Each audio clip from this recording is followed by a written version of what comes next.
He's a risk taker. That is absolutely ridiculous. Michael Chandler's pretty short, dude, for this division. I feel like he's more like 5'7", bro. Lost to the champ, Islam Makhachev, and then lost to the Armenian Nightmare. What was his name? And I think he lost to Holloway. He only has 3 losses. 10 losses. Oh, dude, why don't you guys tell me, dude? Is he out of his prime? Is he out of his prime? Am I out of my prime? There's a lot to think about, guys.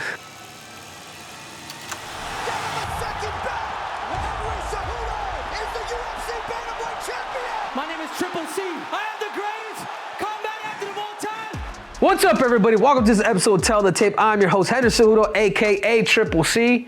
And on today's Tell the Tape, I am breaking down Charles the Bronx Oliveira versus Michael Iron Chandler. Guys, this is a rematch. This is a rematch. My biggest question in dissecting this fight is, could he make the adjustments this time? Could he fight him just as Islam Makhachev fought him? Take him down, everything just stays basic, short elbows to really hurt him. But this episode wouldn't be possible without our sponsor. That's right, I am talking about VIIA gummies. Guys, whether you guys want to upper, whether you guys want to just chill, they have something for everybody. They're federally legal and they ship nationwide. So you guys make sure to go to VIIAhemp.com and get your gummy on. All right, here we are, dude. Charles Oliveira, 34-10 with 1 draw.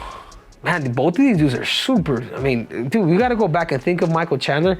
Michael Chandler fought in Bellator, bro. Like, I still see him more as a Bellator fighter because I watched more of him in Bellator, and he was the champ. I mean, his fights with Eddie Alvarez those are Hall of Fame fights.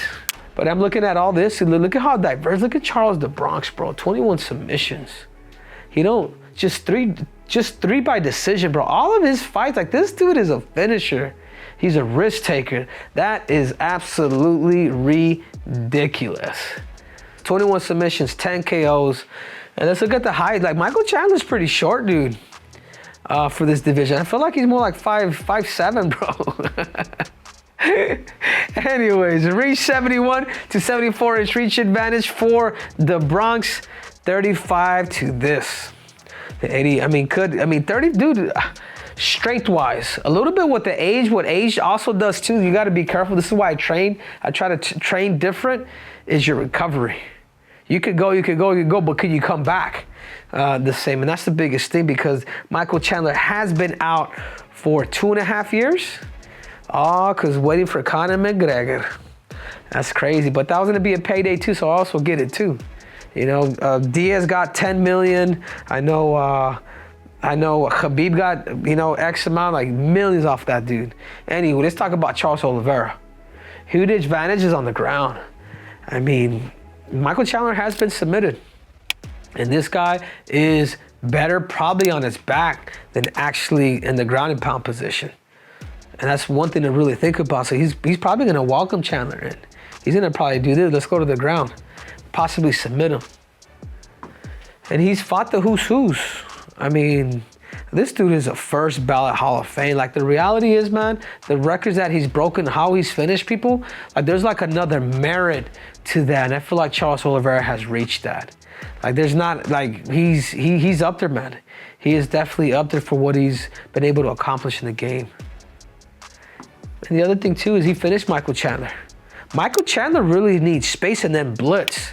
Like, Michael Chandler should not stay in that fight zone, like in that fight zone, literally, where you guys can both hit each other. Like, he has to walk back and maybe do the exact same thing that he caught Dan Hooker with. He's gonna have to fight him different, and particularly the striking. And then could he bring in the wrestling as well? And now I see the world-class clinch. I mean, he's got knees, dude. This dude loves, like, he's there. He's feeling your firm hold. He's feeling a firm hold, and he's starting to release.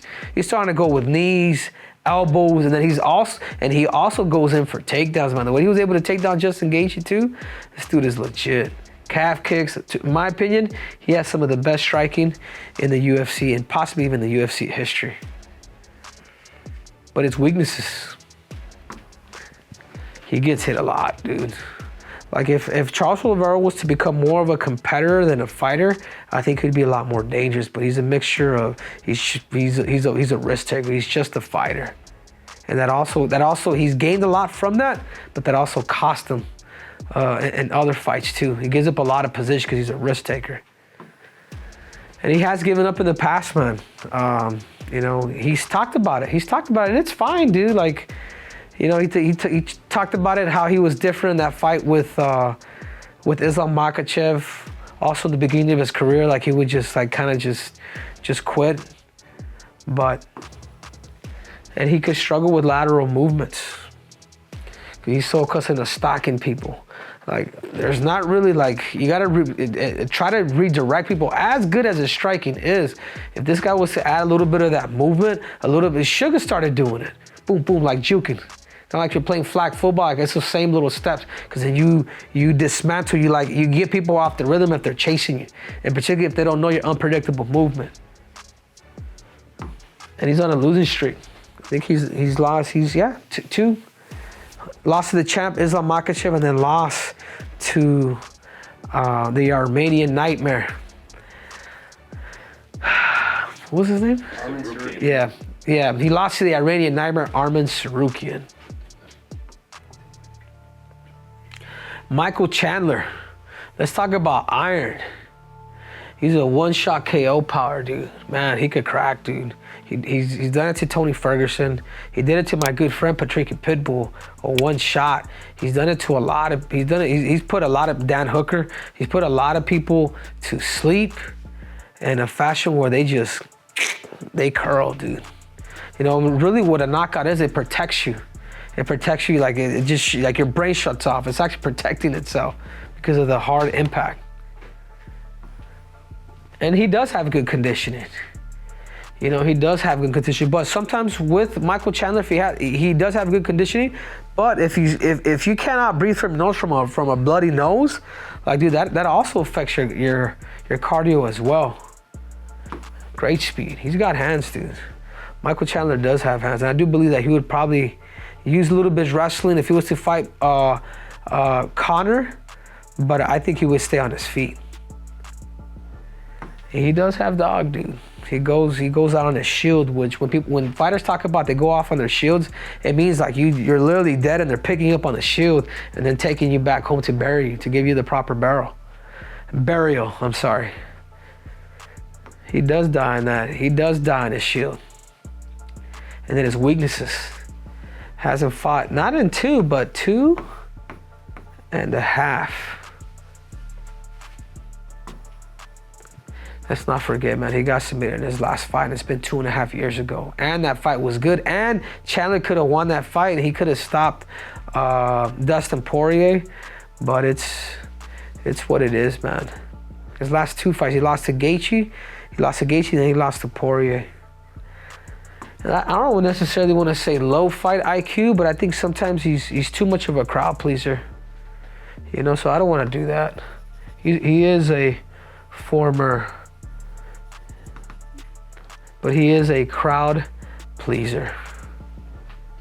And the question mark, I just want to draw. Is he out of his prime? Is he out of his prime? Am I out of my prime? There's a lot to think about, guys. Charles Oliveira, number 2 to Michael Chandler, number 7. Strikes landed per minute. Chandler's way the aggressor. He gets that ball going. I think he has to. I think there's some people that have to get the fight going to know that they're in a fight. And I think he's one of them. And because he throws more, his defense is up too. He'll dance a little bit before he actually gets going. And particularly in the beginning. And then take down the accuracy down. This is what I'm telling you. This is where MMA changes everything. The takedown and accuracy from Charles Oliveira, I mean, he's got a higher accuracy. So this is what I'm telling you guys, like, this dude will take this dude down. Like, he will. Like, he could use that weapon too. Will he use it? We'll see. You know, because Charles knows that he has to get he needs to get back into the win column. We're in the same position. We're 0-2. So you have to make sure. Sometimes you want to play that safe route and just win, or knowing him, he's probably going to want to go for broke. Yeah, takedown defense. Yeah, Chandler does a good job of stuffing the head and getting his feet back, and he'll go back to his feet. The base of fighting is really like sprawl and brawl. And then you learn all the other elements. Like, you know what I'm saying? You gotta learn how to beat somebody up, hurt them, and then if you're on bottom, you have to learn how to get up. And that's what Michael has. But with this guy, he has that, not as much as him, but he comes more of that pure lineage of jiu-jitsu that's very, very dangerous, and it's that one craft that changes everything on top of his power. So who do I believe is more likely going to win? You think the Michael Chandler from 2.5 years ago, or Charles the Bronx, who is 0-2? But I look at this fight stylistically, dude, and because, and this is what, to me, this is what it shows me. And again, guys, in a fight, it's always 50-50. But in a high level fight like this, the reason why this changes for me, too, is because of this. Could Charles the Bronx bring in that wrestling? And he's beat him before. And I know he's got that chip on his shoulder. And for Chandler, it's been 2.5 years, you know. But it could also be a chip on the shoulder, and it's good. And I'm not counting Chandler out, because if Chandler does bring up that wrestling, then I think it could be different. You can play that same game as Arman did, the same game as Islam did, inside control, just pressure, bringing in elbows. But I just don't see that. I think Michael Chandler is just a fighter, and I think he's antsy. So for that reason, I'm putting my money on the Bronx, Charles Oliveira. But forget about me. Who do you guys think is more likely going to win this fight? You guys comment below. And this episode is brought to you by the one and only VIIA. Guys, I love their gummies. I mean, they got you covered. They got something for each and every one of you. They are nationwide and they're federally legal. So you guys make sure to go to VIIAhemp.com and get your gummy on. I'm out.